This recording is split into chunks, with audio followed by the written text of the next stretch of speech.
Happy Halloween, guys. I got Zoe Lewis here with me today. What's the name of your marketing business? My digital marketing business is Apex Content Creation. And so she does some content creation for YouTube, social media, and stuff. Today we're going to be talking about one of our mobile home deals where we develop land to put the mobile home on. So a lot of people know that I do a lot of mobile home investing, especially in the past, but I'm usually just buying the home either on land or in a park. And this one we actually developed the land, so we bought raw land with nothing on it. Okay. So this was 2018 in the spring, and there was a listing that just came back on that was two different lots on a paved road across the street from each other, and there was gas and electric already at the street, kind of ready to go, but there was trees that had never been developed at all. Okay, so did you have to clear it? Yeah, I had to do everything. Okay. So I got an estimate for a excavator to go out there. They weren't level, so cleared all the trees, leveled them out, put in a septic, hired a well driller to drill 2 wells, one on each lot, and then the excavator put the well lines in. So we got these both completely set up for putting a mobile home or something else on. I didn't have the homes lined up yet, but I knew I'd find them because it was early in the year. A lot of times there's good deals on mobile homes that are cheaper than they should be because they need to be moved, Okay. and that's expensive. So one contractor gave me a good deal, went out there, did the 2 jobs at once, had 2 wells, 2 septics, and then I needed to use the utility companies to get the rest of it there. Okay, cool. So we did that, took a couple months, and then this deal number 37 was the first one. What we did was we found a mobile home. It was a single wide in pretty good shape. The folks had it in Palmer. These projects were in Big Lake, so about 30 miles from there, give or take. Mm-hmm. And they had a nice mobile home. They built a really nice home there, beautiful view place, and they needed to get rid of this mobile home. I've done that a couple times where people are living, actually at least 3 that I can remember, where people were living in a mobile home while they built their nice home. Okay. And then a lot of times they're just done with it, Mm-hmm. and they could use it as a mother-in-law or storage or whatever. But the problem they run into is when they're done with their new construction, a lot of times they have to finish the refinance on their new construction, and the mobile home isn't conforming for a new construction loan. And they say, well, if that's on the lot, it can't be there, which is silly. It's like, well, the house is still there, the value is still there, but they in a couple cases they made them move the mobile home, and most people can't afford to move a mobile home and get them set up. It's actually a lot more expensive than it should be. And so, and they're usually in a time crunch, and so you can get a pretty good deal. So what does moving a mobile home look like? Well, this one's a single wide, so it's a lot easier, but the double wides are a lot more expensive. Okay. And so with a single wide, most of our mobile homes up here are really old. They've been added onto, a lot of them have aftermarket roofs, and they have Arctic entries and decks, and all that stuff has to be cut off. But if it is a single wide, it either has axles and tires under it, and if not, you can get those pretty easy, and just weld the axles. The axles are almost always still there, and you get the tires. The tires, even if they've been there for 30 years, usually will still hold air, surprisingly. We Okay. pump them up and look at them for a day, but if they have a slow leak, that's fine, as long as they just don't go flat. Okay. So you can hire a trucking company, a semi-truck, to pick it up and move it, and they'll charge you not too much if it's easy, but a lot of times they're disconnecting utilities, or you can do that to save cost. All the skirting, all the insulation needs pulled back, or a lot of times the home's been sitting there, there's mud in front of it, a grass lawn or something, and so it's hard to get it and actually pull it out.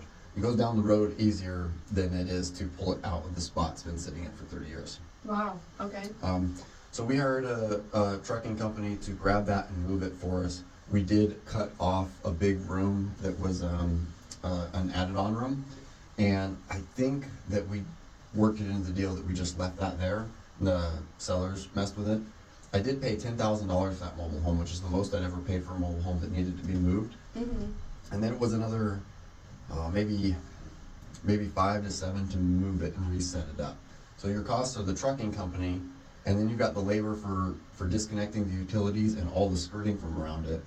And then a lot of times the skirting isn't reusable, because if it was wood, it's rotten. Even if it wasn't wood, you put it somewhere that isn't the same level, Right. and So if you put it higher up or lower down, the skirting needs cut or added onto. The insulation's probably wet and trash.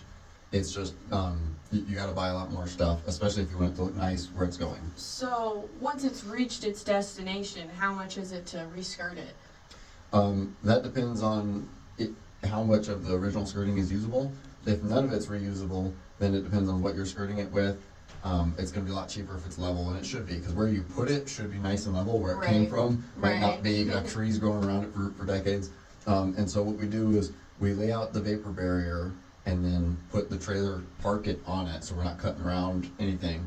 Put out the vapor barrier, park it on it, and then if we're doing the skirting from scratch, we're using treated lumber, at least for the bottom sill. So we're basically making a short wall. Yeah. The bottom one's gonna be treated, and then you've got 2x6s or whatnot, building your wall all the way around. And then you secure that to the top. If you make it fit the space exactly, then the ground shifting will break it. So you actually leave it an inch or two short from the ground and connect it to the top. Oh, wow, okay. Then you can push the dirt or gravel against the outside after you've put treated lumber there. There's probably contractors listening that say, "Oh, that's not how I do it." There's a bunch of different ways to do it, but if you make it all the way to the ground, with the shifting, it'll break. So you have to do something. So ours are not connected to the ground; they're connected to the top, to the bottom of the trailer, and then we insulate the inside and vapor barrier that, and then we push dirt around up to the outside, which you're not supposed to have dirt touching the wood, but it's treated wood and it'll last a long time. We don't want the airflow down there getting it all wet. So, or getting it all cold. Okay. And so it's a project, and I don't remember exactly how much we were into it.